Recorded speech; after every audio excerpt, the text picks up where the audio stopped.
গণমাধ্যমে যারা কাজ করে তারা শ্রমিকদের ক্যাটাগরিতে পড়ে। শুধু গণমাধ্যম না, আসলে আমাদের হচ্ছে যে যিনি শ্রম দিয়ে জীবিকা অর্জন করেন সবাই শ্রমিক।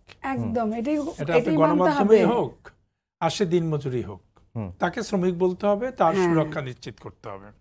আপনি দেখবেন যে কিছু কিছু জায়গায় ব্যাংক, বিমা, এমনকি গার্মেন্টস সহ বিভিন্ন জায়গায় কিছু পদ এমনভাবে তৈরি করা হয় তারা আসলে শ্রমিকদের চাইতেও অরক্ষিত, কিন্তু তাদেরকে বলা হয় তোমরা মালিকের লোক বা তোমরা নিয়োগকারীর লোক। ঠিক আছে, এখান থেকে বেরিয়ে আসতে হবে।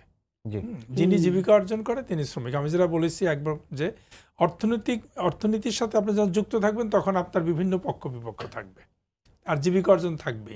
অর্থাৎ সেক্ষেত্রে গণমাধ্যম কর্মীরা শ্রমিক এবং শ্রমিক হিসাবে তারা শ্রম আইনের অংশ, তাদেরকে সব ধরনের সুরক্ষা দেওয়ার দায়িত্ব কিন্তু শ্রম আইন মানে শ্রমিক যে কর্তৃপক্ষ আছে দেখা। এইখানেই হচ্ছে সমস্যা যে আমাদের যারা পরিদর্শন বিভাগ আছে তারা মনে করে যে আমি টিভি সেন্টারে গিয়ে আর কি ইন্সপেকশন করব, বা আমি পত্রিকায় কি ইন্সপেকশন করব। ঠিক আছে, একসময় আমাদের একজন আমার মনে আছে যখন শ্রমিক কল্যাণ ফাউন্ডেশন প্রথম হয় তখন আমাদের শ্রম মন্ত্রণালয় থেকে দুই একটা পত্রিকায় জানা শুরু করেছিল যে আপনারা প্রফিট শেয়ারিং দেন কিনা, কেউ দেয় না। ঠিক আছে, আর সুতরাং এটা একটি বড় চ্যালেঞ্জ। আমরা গণমাধ্যম কর্মীদের সাথে বসেছি এবং আপনারা দেখেছেন যে আমরা আমাদের কমিশনের একটা বড় অংশ গণমাধ্যম কর্মীদের আমরা বলেছি। আমি খুব মানে সততার সাথে বলি এই জায়গাটা আমাদের জানাও ছিল না, যদিও আমি দীর্ঘদিন শ্রমিকদের নিয়ে কাজ করি। গণমাধ্যম কর্মীরা যে এতখানি আপনার অবহেলিত এবং অরক্ষিত, হ্যাঁ, তাদেরকে যে টেলিফোন করে বলা যায় যে কালকে আসার দরকার নাই তোমার, এটা আমাদের জানা ছিল না। যার জন্য আমরা এটা খুব গুরুত্ব সহকারে নিয়েছি এবং গুরুত্ব সহকারে নেব।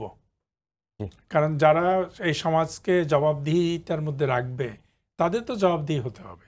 এটা গণমাধ্যমের সাথে আমাদের কোনো প্রতিদ্বন্দ্বিতা না, কারোর সাথেই কোনো প্রতিদ্বন্দ্বিতা না। আমরা ইদানিং আমরা অনেক শুনতেছি অনেক কমিশনের ব্যাপারে অনেকের প্রতিক্রিয়া।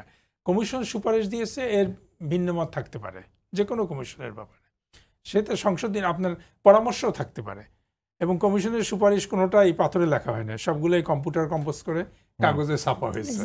অর্থাৎ যদি আমরা মনেই করি যাদের জন্য এই সুপারিশ তারা সবাই মিলে না এর চাইতে নতুন কিছু হতে পারে, ভালো কিছু হতে, সেটা আলোচনা হতে পারে, অবশ্যই আলোচনা হতে পারে। আর গণমাধ্যমের ভূমিকা যেটা বলবো, গণমাধ্যম যদি না থাকতো তাহলে এই যে মে দিবস কেন্দ্রিক যে আজকে আমরা সবাই শুনতেছি শ্রমিকদের প্রতি সহানুভূতি দেখাচ্ছে, গুরুত্ব দেখাচ্ছে, এটাও হতো না।